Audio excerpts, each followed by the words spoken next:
doing here. This is a building that used to be a meat packing plant, a pork packing plant. It was built in 1925, most of it. And this is the first true vertical farm anywhere. So we're growing on multiple levels of the building. This project is all about closing loops, energy loops, waste loops, labor, financial, all of these kind of loops, keeping everything hyper-local.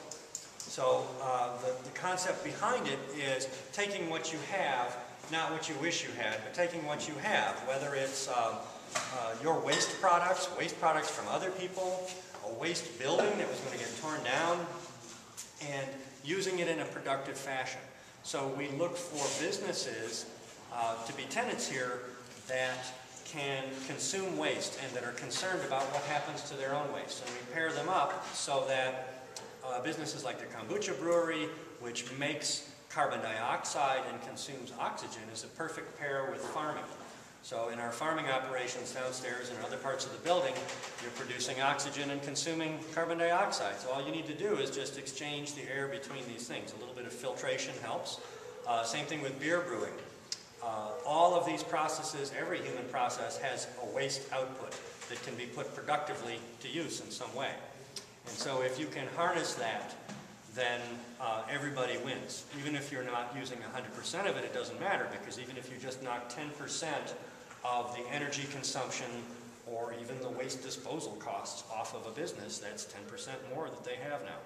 So the heart of all of this is going to be an anaerobic digester, which will consume about 32 tons a day of food waste from neighboring companies, everything from inside the building that isn't styrofoam or plastic, but from food stores, from breweries, probably from Vantage Oleochemicals, our fat rendering neighbors over here who make a wonderful flocculent slime, which they've offered us in a quantity of 15 tons a day. So that is all going to get the plant to net zero, meaning we're going to be making all of our energy on site to power the entire facility.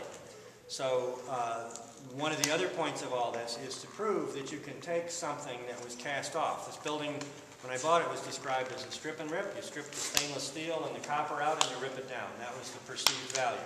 So you start with something that's cast off, you take other people's garbage, you end up doing energy-intensive businesses in it, like food production, and you do it at net zero, and you do it for very little money, and you've actually proved a real point there.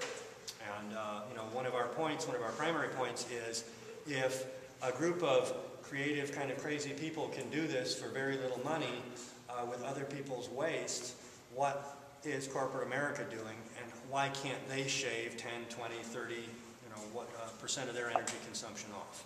And so that's what we're proving here. So come back sometime if you haven't taken a full facility tour. We're not going to do one tonight. It takes quite a while. But if you go to the website, plantchicago.org, you can see when those tours are and come and learn more. So I'll be standing around getting drunk. So let me ask you a question. It's right there. Those are all greens that are growing here. Now you're standing in front of our microgreens. Some of the guys here, Nick is back over there, and David here, operate the microgreens operation up on the 4th floor. And we've got 5 farms in the building now. Urban Canopy is one of them over here. And Greens and Gills in the basement, Sky Greens, Pleasant House Bakery at the far end. They have a restaurant on 31st and Morgan that's fabulous. And they grow a lot of the produce that they put into their foods at the restaurant on site, both outside, and now they're starting to, they're getting ready to grow inside. We'll have about 32,000 square feet of indoor farms, 6,000 square feet of greenhouse on the roof, and another probably 1.5 acres of outdoor growing area. And then we've got about, there will eventually be about 30,000 square feet of food business incubator space. So, and the rest of the building will be devoted to education and common areas, energy production, that kind of thing. So, all right, thanks for coming.